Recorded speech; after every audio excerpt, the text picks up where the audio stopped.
Why you must listen. Hi. Today, we're going to talk about why you must listen. Let's get started. Identify objects around you in English. The first way to stop translating in your head is to identify the objects around you in your target language. So, if you're studying English, that means you look at the objects around the room, look at the things in your life. Don't think of them in your native language first. Think of them in your target language first. So, if I look around the room, I see a computer, I shouldn't think my native language word, I should think my target language word. So, start with the items and the situations in your everyday life. If I say, computer, in English, maybe I should say, computer, in Japanese.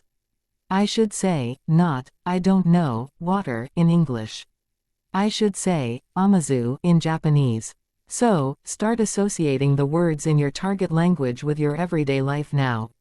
Repeat phrases you hear native speakers use. Tip number 2 is to repeat the phrases that you hear native speakers use.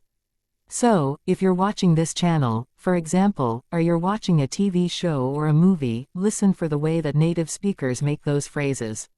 If you hear a phrase you have never heard before, or you hear an interesting combination of words, try to repeat them yourself. Don't just listen. Try to say them yourself. If you're in a public space and it's difficult for you to do that, fine, practice in a place where you feel more comfortable. Maybe if you have some private space to practice, just repeat them. Get your mouth used to saying the words the way that the native speakers do.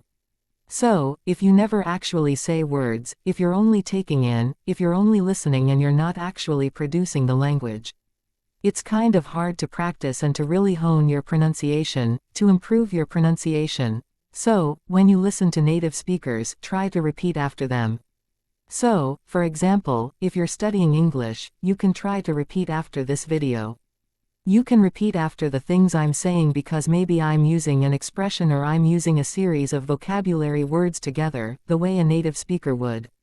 And it's maybe a good idea to try to practice the ways that native speakers put their words together. So, try to repeat after native speakers, especially when you're looking at media, and you can do this when you're reading books, too. You can try to read out loud interesting lines of books that you find, or something that maybe is difficult for you. Very nice practice tip. Make a situation where you can't escape into your native language. Make a situation where you can't escape into your native language, essentially means immerse yourself.